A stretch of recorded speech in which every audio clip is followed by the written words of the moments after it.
அன்னைக்கு வெறும் வில்லு வச்சு நம்ம அம்பு வச்சு சண்டை போட்டுக்கிட்டு இருந்த காலம், ரதத்துல ஏறி ராஜா சண்டைக்கு போற காலம். அந்த காலத்துல வசனம் சொல்லுது, ஒரு எலும்பா பார்த்தா கூட புதைக்கிற வரைக்கும் மார்க் போடுவாங்க, புதைக்கிறவங்க மாஸ்க் போட்டு போவாங்க, மூக்கை புத்தி கொண்டு போகும் வரும். இந்த மாதிரி ஒரு அட்வான்ஸ்டு ப்ராஃபஸி சொன்ன பைபிள் உலகத்தில் வேற யாருக்கிட்டயுமே கிடையாது, நம்ம கிட்ட மட்டும்தான் இருக்கிறது. அந்த தேவனும் நம்ம இடத்தில் மட்டும்தான் இருக்கிறார். அல்லேலூயா.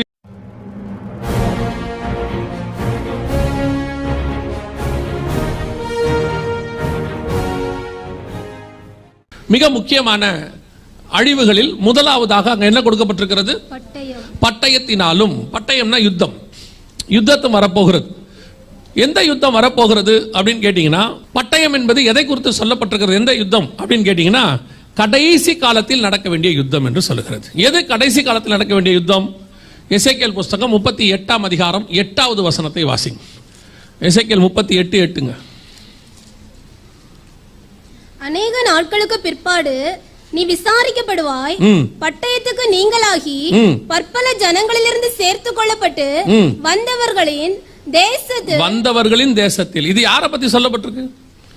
பற்பல ஜனங்களிலிருந்து பட்டயத்துக்கு நீங்களாகி வந்தவர்களின் தேசம். முதல் தடவை பார்வோன் கிட்ட இருந்து இவங்க வந்தாங்க. இது அப்ப எழுதப்பட்டது அல்ல. இது எசேக்கியேல் அடிமைத்தனத்துக்குள்ள இருக்கும் போது எழுதப்படுது.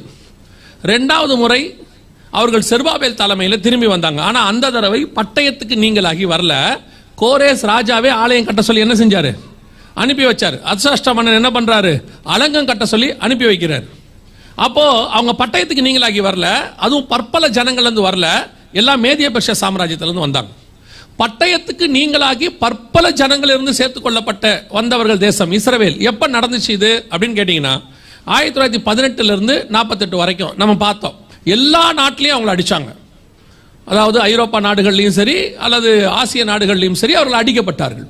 அடிக்கப்பட்டு எல்லா நாட்டிலிருந்தும் பட்டயத்துக்கு நீங்களாகி, அதாவது ஹிட்லருடைய பட்டயத்துக்கு நீங்களாகி, ரஷ்யாவில் இருந்த ஸ்டாலின் பட்டயத்துக்கு நீங்களாகி, இத்தாலியில முசோலியின் பட்டயத்துக்கு நீங்களாகி, ஏமன்ல இருந்து புறப்பட்டு, ஏமனிய யூதர்கள் தான் இருக்கிறதுலே ரொம்ப ஓல்டஸ்ட், அவங்க அங்கிருந்து புறப்பட்டு வந்தாங்க. இப்படி எல்லா நாடுகளிலிருந்தும் யூதர்கள் அங்கே வந்தார்கள். பட்டயத்துக்கு நீங்களாகி வந்தவர்களின் தேசத்தில். அப்புறம் கடைசி வருஷங்களிலே வருவாய். கடைசி வருஷங்களிலே நீ வருவாய். அப்ப கடைசி வருஷத்தில் வர வேண்டிய யுத்தம். யார் வரணும்? இந்த யுத்தத்துக்கு யார் வரணும்? பட்டயத்துக்கு நீங்களாகி இஸ்ரவேல் தேசம் வந்துடுச்சு. என்ன ஆச்சரியம் கேட்டீங்கன்னா, இந்த வசனம் சொல்லும் போது இஸ்ரவேல் தேசம்னு ஒண்ணு இல்ல, அடிமைத்தனத்துக்குள்ள போய் இருந்துச்சு. தனி நாடாகவே அது இல்ல. இப்ப இவங்களுக்கு விரோதமா வரணும். யார் வரணும் அப்படின்னு கேட்டீங்கன்னா, வாசிங்க 38ஆம் அதிகாரம் 2வது வசனத்தை வாசிங்க. மனுபுத்திரனே, மேசேக் தூபால் ஜாதிகளின் தலைமையான அதிபதியாகிய மாகோகு தேசத்தானான கோகுக்கு எதிராக நீ உன் முகத்தை திருப்பி. இது யாரை பத்தி சொல்லப்பட்டிருக்கிறது? இந்த இடத்துல சொல்லப்பட்டிருக்கிறது யாரை குறித்து அப்படின்னு கேட்டீங்கன்னா, மனுபுத்திரனே, மேசேக் தூபால் ஜாதிகளின் தலைமையான அதிபதி. இந்த தலைமையான அதிபதி அப்படிங்கிறது டிரான்ஸ்லேஷனா இருக்கு. ஆக்சுவலா மூல பாஷையிலையும் சரி, இங்கிலீஷ்லையும் சரி, மலையாளத்திலையும் சரி, ஆங்கில வேதாகம NKJV அல்லது KJV வெர்ஷன் இருக்குதா, த சீஃப் பிரின்ஸ் ஆஃப் ரோஷ் அப்படிங்கிற வார்த்தை இருக்கும். இந்த ரோஷ்ங்கிற வார்த்தை ஒன்று அதில் கொடுக்கணும். இந்த ரோஷ்னா அவங்க டிரான்ஸ்லேட் பண்ணி தமிழில் கொண்டாந்துட்டாங்க, தலைமையான அதிபதி அப்படின்னு சொல்லி. அப்படின்னு கேட்டிங்கன்னா, த சீஃப் பிரின்ஸ் ஆஃப் ரோஷ். இது யாரை குறித்து சொல்லப்பட்ட வார்த்தை அப்படின்னு கேட்டிங்கன்னு சொன்னால், ரஷ்யாவை குறிக்கப்பட்ட வார்த்தை. எப்படி ரஷ்யாவை நீங்கள் சொல்றீங்க அப்படின்னு கேட்டால், 39:2 வாசிங்க. எசேக்கியேல் 39:2. நான் உன்னை திருப்பி உன்னை 6 துறடுகளால் இழுத்து உன்னை வடபுறங்களிலிருந்து எழும்பவும். எங்கிருந்து? வடபுறத்துல இருந்து. இஸ்ரேல் மேல ஒரு புள்ளி வச்சு, எருசலேம்ல ஒரு புள்ளி வச்சு, நேரா நார்த் பக்கம் அப்படியே கோடு போட்டுக்கிட்டே போனீங்கன்னா அது நேரா போய் மாஸ்கோல தான் நிற்கும், ரஷ்யால தான் போய் நிற்கும். இது கடைசியா என்ன சொல்லப்பட்டிருக்கு அப்படின்னு கேட்டீங்கன்னா, இந்த யுத்தம் யாருக்கு யாருக்கும் நடக்க வேண்டும் அப்படின்னு கேட்டா, ரஷ்யாவுக்கும் ரோஷ்ங்கிறதான ரஷ்யாவுக்கும் இஸ்ரேலுக்கும் நடக்க வேண்டிய யுத்தம். ஆனா இந்த தீர்க்கதரிசனம் உரைக்கும் போது ரோஷும் இல்லை, ரஷ்யாவும் இல்லை. மலையாளத்தில் பார்த்தீங்கன்னா, இப்போ நம்ம தான் ரஷ்யான்னு சொல்றோம், தமிழில் சொல்லும் போது அல்லது இங்கிலீஷ்ல இருந்து அப்படியே ரஷ்யாங்கிறோம். ரோஷேன்னு தான் இருக்கும். மலையாளத்தில் சொல்லும் போது ரோஷே அப்படின்னு தான் இருக்கும். சில இடங்களில் ரோஷ் அப்படின்ற வார்த்தை இருக்கும். ரஷ்யாவுக்குரிய வார்த்தையை சொல்றேன் ப்ரொனன்சியேஷன்ல. நம்ம இங்கிலீஷ்ல தான் அது ரஷ்யா. நீங்க அங்க பாத்தீங்கன்னு சொன்னா, இதுல இங்க இங்கிலீஷ்ல NKJVல ரோஷன் இருக்கும், மலையாளத்துல ரோஷேன்னு தான் இருக்கும். ஸோ இப்போ கடைசி காலத்தில் வடபக்கத்துல இருந்து எழும்பி வரணும், ஒரு தேசம் வரணும். எப்ப வரணும்? பட்டயத்துக்கு நீங்களாகி பற்பல ஜனங்களிலிருந்து சேர்த்து கொள்ளப்பட்டு வந்தவர்களின் தேசத்தில். இவங்க எங்கிருந்து வரணும்? எல்லா ஜனங்களிலிருந்தும் அவர்கள் சேர்த்துக் கொள்ளப்பட்ட பிறகு அவர்களுக்கு விரோதமாக ஒரு நாடு எழும்பி வரணும். எங்கிருந்து வரணும்? வடக்கு பக்கத்துல இருந்து வரணும். அதுக்கு என்ன பேர் இருக்கும்? ரோஷ்னு ஒரு பேர் இருக்கும். எசேக்கியேல் 38 இருந்து நம்ம பார்த்துட்டு இருக்கிறோம். இது இன்னையிலிருந்து 2500 வருஷத்துக்கு முன்னாடி உள்ளது. நம்ம கண்ணுக்கு முன்னாடி தான் இவ்வளவு இருக்கு, பைபிள்ல தான் இருக்கு, இவ்வளவும் பைபிள்ல தான் இருக்கு. இப்ப இவங்க கூட யார் யாரெல்லாம் இருக்கணும், அது அதை விட பயங்கரமான ஆச்சரியம். இவங்க கூட யார் இருக்கணும் அப்படின்னா ஃபர்ஸ்ட் நாடு யார் இருப்பா? 38:5 வாசிங்க. அவர்களோட கூட பெர்சியரும். பெர்சியானா யார் தெரியுமா? இன்னைக்கு இருக்கிற ஈரான். ஈரான் தான் பெர்சியா.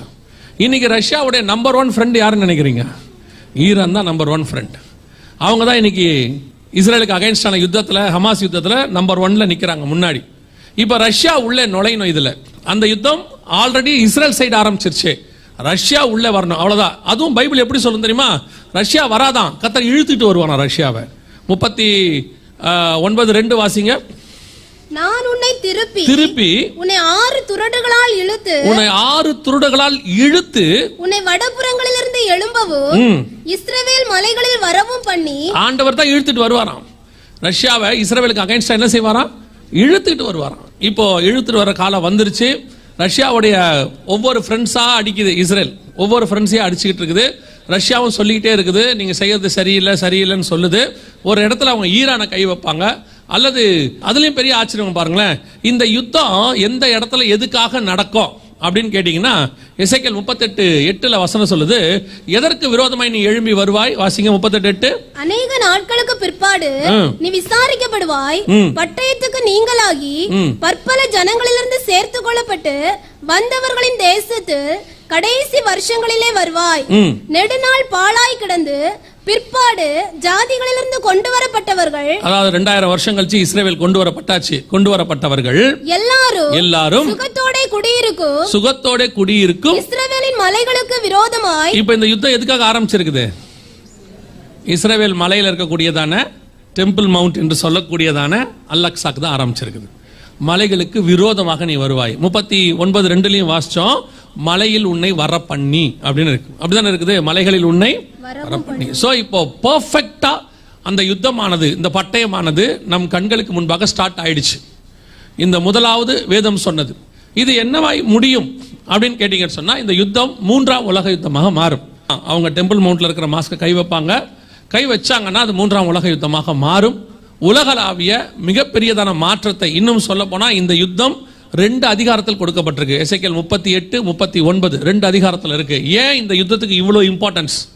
எந்த யுத்தமும் இல்லாமல் இந்த யுத்தம் அவங்க திரும்பி வந்த பிறகு நடக்கிற யுத்தம். ஏன் அப்படின்னு கேட்டீங்கன்னு சொன்னா, இந்த யுத்தம் தான் மிகப்பெரியதான முடிவுக்கு நேராக உலகத்தை கொண்டு போகும். இந்த யுத்தத்தினுடைய முடிவு தான் உபத்திரவ காலத்தினுடைய ஸ்டார்டிங்காக இருக்கும். இந்த யுத்தத்தினுடைய முடிவு தான் அந்திகிறிஸ்துவின் ஆட்சிக்கு வழிவகை செய்யும். நேற்று நம்ம பார்த்தோம்ல, முதலாம் நாள் ஒரு கவர்மெண்ட் எழும்பி வரும், யூரோப்பியன் யூனியன், அதுக்கான வழிவகையாக இருக்கும். இந்த யுத்தம் தான் அடுத்த எக்கானமி, டிஜிட்டல், கையில மணி இது பண்ண போறாங்க இல்லையா, வலது கையிலும் நெத்தியிலும் முத்திரை போடுவாங்கன்னு இருக்குல்ல, அந்த டிஜிட்டல் மணிக்கு இதான் காரணமா இருக்க போகுது. இந்த யுத்தம் தான் அடுத்து உங்களுடைய டிஜிட்டல் வேக்சின் பாஸ்போர்ட் அப்படின்னு சொல்லுவாங்க. சொல்றாரு 15வது வசனத்தை வாசிங்க. தேசத்தில் சுற்றி திரிகிறவர்கள் திரிந்து கொண்டிருப்பார்கள். யாராவது ஒருவன் மனுஷனின் எலும்பை காணும் போது புதைக்கிறவர்கள் அதை ஆமோன் கோகுடைய பள்ளத்தாக்கிலே. நல்லா கவனிங்க, ஒரு எலும்பை காணும் போது, டெட் பாடி அல்ல, ஒரு எலும்பை காணும் போது அதை புதைக்கிறவர்கள் ஆமோன் கோகினுடைய பள்ளத்தாக்கிலே புதைக்கும் மட்டும் அதன் அண்டையிலே ஒரு அடையாளத்தை நாட்டுவார். மார்க் பண்ணி வச்சுட்டு போயிடுவானாமா. இது எப்ப நடக்கும் தெரியுமா? ஃபுகுஷிமால, ஜப்பான்ல இந்த நியூக்ளியர் பிளான்ட் ஒன்று சுனாமியில் இதாச்சு, டேமேஜ் ஆச்சு, உங்களுக்கு தெரியும் தானே? அப்போ நிறைய பேர் இறந்து போனாங்க. அந்த புதைக்கிற வரைக்கும் ஒவ்வொருத்தருடைய பாடியில் என்ன பண்ணி வச்சிருந்தாங்க தெரியுமா? ஒரு மார்க் போட்டிருந்தாங்க. அப்போ அதனுடைய பிரதமராக இருந்தவர் சொன்னார், பாடியை எரிக்கக்கூடாது, எரிச்சா என்ன ஆகும்னா அவங்க உடம்புல இருக்கிற நியூக்ளியர் என்ன ஆகும், அது காற்றுல கலந்துரும். அதனால அவங்க அத்தனை பேரும் என்ன பண்ணணும், புதைக்கணும். புதைக்கிறவங்க அத்தனை பேரையும் வீட்டில் கொடுத்து நீங்கள் போய் ஃபியூனரெல்லாம் நடத்த முடியாது. அவங்களே கொண்டு போய் என்ன செய்வாங்க, ஒரு இடத்துல புதைப்பாங்க. கொரோனாவுக்குமே என்ன பண்ணாங்க, மேக்சிமம் பெரிய இன்ஃப்ளூயன்ஸ் இருக்கிறவங்க தான் பாடியை வீட்டுக்கு வாங்கிட்டு போனாங்க. 99.99 என்ன செய்யல, பாடியை கொடுக்க மாட்டேன்னு சொல்லிட்டாங்க. வேணா தூரத்துல இருந்து ஒரு தடவை கடைசியாக என்ன செஞ்சுக்கலாம், பார்த்துக்கலாம். அவங்க தான் புதைப்பாங்க. இதுவும் அதான் சொல்லுது. எசேக்கியேல் 39, 11, 15 அதைத்தான் சொல்லுது. ஒரு எலும்பை காணும் மட்டும் அதன் அண்டையில் என்ன செய்வாங்களாமா, ஒரு அடையாளத்தை போடுவார்கள். இது 2500 வருஷத்துக்கு முன்னாடி. அதை தான் நீங்க யோசிக்கணும். இப்ப இருக்கிற டெக்னாலஜி பத்தி யோசிக்காதீங்க. 2500 வருஷத்துக்கு முன்னாடி ஏன் எசேக்கியேலுக்கு இதை சொன்னார் ஆண்டவர்? அன்னைக்கு வெறும் வில்லு வச்சு நம்ம அம்பு வச்சு சண்டை போட்டுக்கிட்டு இருந்த காலம், ரதத்துல ஏறி ராஜா சண்டைக்கு போற காலம். அந்த காலத்துல வசனம் சொல்லுது, ஒரு எலும்பா பார்த்தா கூட புதைக்கிற வரைக்கும் மார்க் போடுவாங்க, புதைக்கிறவங்க மாஸ்க் போட்டுட்டு போவாங்க, மூக்கை பொத்தி கொண்டு போகும் வரும். இந்த மாதிரி ஒரு அட்வான்ஸ்டு ப்ராஃபசி சொன்ன பைபிள் உலகத்தில் வேற யாருக்கிட்டுமே கிடையாது, நம்ம கிட்ட மட்டும்தான் இருக்கிறது. அந்த தேவனும் நம்ம இடத்தில் மட்டும்தான் இருக்கிறார். அல்லேலூயா. இதைத்தான் சொல்றோம். இவ்வளவு மகத்துவமான காரியங்களை எழுதி வச்சிருக்கிறாரு. நாம இதையெல்லாம் வாசிக்காமே விட்டுட்டோம். வாசிச்சா தானே தெரியும், தெரிஞ்சா தானே ஆயத்தமாக முடியும். வாசிக்கலன்னா தெரியாது, தெரியாட்டி ஆயத்தமாக மாட்டோம் இல்ல. இப்ப நம்ம கண்ணுக்கு முன்னாடி இவ்வளவு இருக்கு பாருங்க. அடுத்த அர்மேகதான் வார்ல இதை விட மோசமான வெப்பன் யூஸ் பண்ணுவாங்க. இப்ப நம்ம கொரோனால இப்ப கொரோனா நம்ம சொல்றோம், அந்த வைரஸ் சொல்றோம்ல, ஆக்சுவலா அது ஒரு வகையான வெப்பன், அது ஒரு வகையான பயாலஜிக்கல் ஆயுதம், அது வெப்பன். வாசிங்க வெளிப்படுத்தின விசேஷம் 9ஆம் அதிகாரம் 4வது வசனத்தை வாசிங்க. பூமியின் புல்லையும், இந்த வசனத்தை இப்ப கொரோனாவோட லிங்க் பண்ணி படிச்சு பாருங்க. இது நடக்க போற விஷயம், இன்னும் நடக்கல, இதுக்கப்புறம் தான் நடக்க போகுது. இப்ப நடந்த கொரோனாவோட லிங்க் பண்ணி நீங்க பாருங்க. பூமியின் புல்லையும், பசுமையான எந்த பூண்டையும் எந்த மரத்தையும் சேதப்படுத்தாமல் தங்கள் நெற்றிகளில் தேவனுடைய முத்திரையை தரித்திராத மனுஷரை மாத்திரம் சேதப்படுத்த அவைகளுக்கு உத்தரவு கொடுக்கப்பட்டது. நல்லா கவனிங்க, வசனம் தெளிவா சொல்லுது. இந்த வெப்பன் எப்படி இருக்கும்? இது ஒரு வகையான வெப்பன். இது எப்படி இருக்குமா?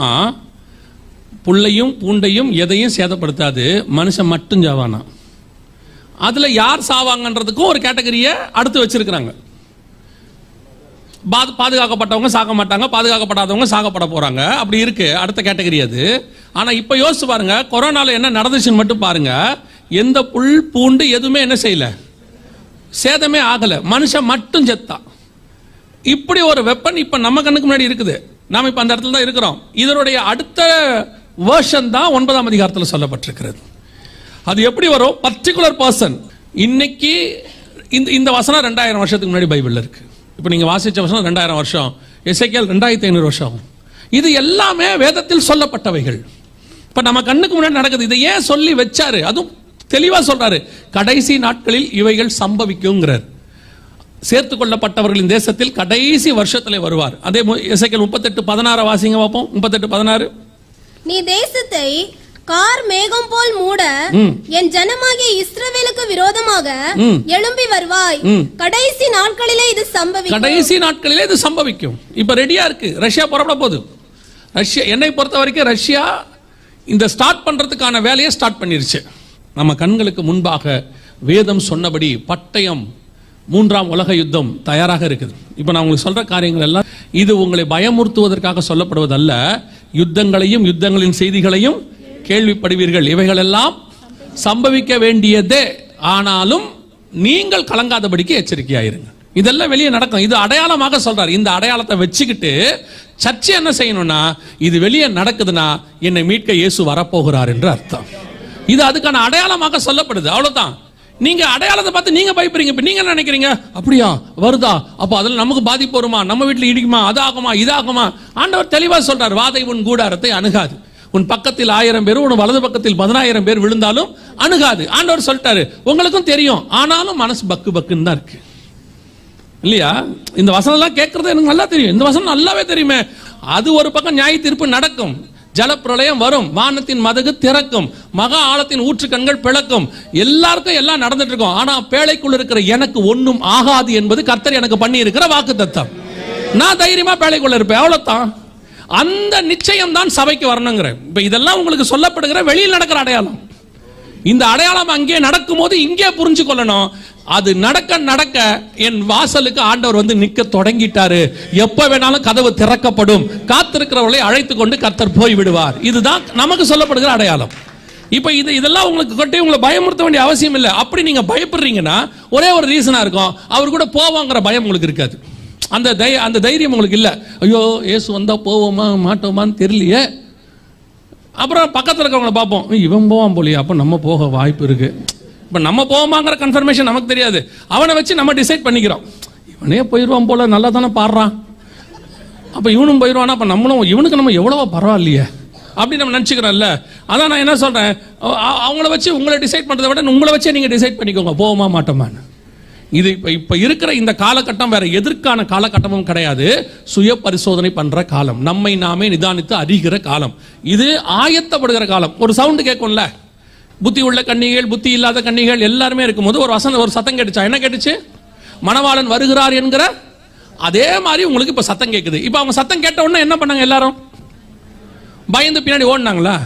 அத்தனை பேர் என்ன பண்ணாங்க? தங்கள் தீவெட்டிகளை ஆயத்தம் பண்ணினார்கள். இப்போ நம்ம அதை செய்யணும், அவ்வளோதான். இந்த இடத்துல தான் இப்போ நம்ம இருக்கிறோம், அவ்வளோதான். ஆண்டவர் அனௌன்ஸ்மெண்ட் இல்லாமல் வந்தார்னா தான் நீங்கள் பயப்படணும். அதான் அனௌன்ஸ்மெண்ட் கொடுத்துறாரு. நம்ம ஆண்டவர் மாதிரி நல்ல ஆண்டவர் யார் இருக்கார் பாருங்க.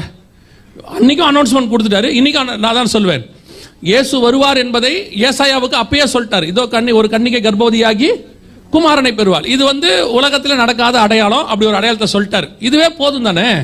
ஆனால் அந்த அடையாளம் நடக்கும்போது நடக்குதுன்றதையும் கர்த்தர் அன்னைக்கு சொல்றாரு. இந்த பெத்லகேமின் ஊரிலே உங்களுக்கு ராஜா பிறந்திருக்கிறார், உங்களுக்கு ஒரு மெய்ப்பர் பிறந்திருக்கிறார். ஒருத்தன் சொல்றான், இஸ்ரவேலுக்கு ராஜாவை பிறந்தவர் எங்கே? ஒருத்தன் ஆவில ஏவப்பட்டு அவரை பார்ப்பதற்காக தேவாலயத்துக்கு வரான். இவ்வளவு நடக்குது பாருங்க. ஆண்டவர் நினைச்சதா என்ன பண்ணிருக்கலாம்? நான் 2000 வருஷத்துக்கு முன்னாடி ஏசாயாவில் சொல்லிட்டேன், நீங்களே பார்த்துக்கோங்க, ரெடி ஆயிக்கோங்க, இயேசு பிறக்கும் போது நீங்க கண்டுபிடிச்சிக்கோன்னு சொல்லாம பிறக்கும் போது அதை கன்ஃபார்ம் பண்றார் ஒரு ஆளை வச்சு. அப்பனா நம்ம மேல அவர் எவ்வளவு அன்புள்ளவராக இருக்கிறார். அதே தேவன் தான் இப்பவும் உங்களுக்கு கன்ஃபார்ம் பண்ணி கொண்டு இருக்கிறார். மணவாளன் வருகிறார் என்கிற சத்தம் கேட்டது. 3ஆம் உலக யுத்தத்தை நீங்கள் காண்பீர்கள். ரஷ்யா தலைமையில் எல்லா நாடுகளும் புறப்பட்டு வரும். மிகப்பெரிதான யுத்தம் மத்திய கிழக்கு நாடுகளை வைத்து நடக்கும், குறிப்பாக இஸ்ரேலை மையமாக வைத்து நடக்கும். இது அர்மேகதான் யுத்தம் இல்லை, நல்லா தெரிஞ்சுக்கொள்ளுங்க. இது என்ன கிடையாது? அர்மேகதான் யுத்தம் கிடையாது. நீங்க வாசிச்ச வசனத்துல என்ன இருக்குது? இஸ்ரேலில் மலைகளுக்கு விரோதமாக வருவாய், அப்படிதானே இருக்குது. இப்ப மலைக்கு தான் சண்டை ஆரம்பிச்சிருக்குது. சோ இது மலைக்கு நடக்கக்கூடியதான யுத்தம். அர்மேகதான் யுத்தம் அது வேற. அது எங்க நடக்கும் அப்படின்னு கேட்டீங்கன்னா வாசிங்க, வெளிப்படுத்தின விசேஷம் 16:16 வாசிங்க. வெளிப்படுத்தல் 16:16. அப்பொழுது எபிரேய பாஷையிலே அர்மகதோன் எனப்பட்ட இடத்திலே அவர்களை கூட்டி சேர்த்தேன். எந்த இடத்துல? அர்மேகிதோன் என்கிற இடத்துல, அர்மேகிதான் என்கிற இடத்துல அவர்களை கூட்டி சேர்த்தான். அப்படி இது எங்க இருக்குன்னு கேட்டீங்கன்னா கோலன் ஹைட்ஸ் பக்கத்துல இருக்கு. இஸ்ரேல் சிரியா பார்டர்ல அங்க இருக்கு. கோலன் ஹைட்ஸ் பக்கத்துல வரும். இது மெகிதோ பள்ளத்தாக்குன்னு சொல்லுவாங்க, மெகிதோ வேலி அப்படின்னு சொல்லுவாங்க. ஸோ இப்போ இது வேற இடம். இது பள்ளத்தாக்கு, இது வேலி, அது மலை. ஸோ அந்த சண்டை தான் இப்போ ஆரம்பிக்க போகிறது. இது முதலாவதாக ஆண்டவர் சொல்லியிருக்கிறதான பட்டயத்தினாலும் அப்படிங்கிறது.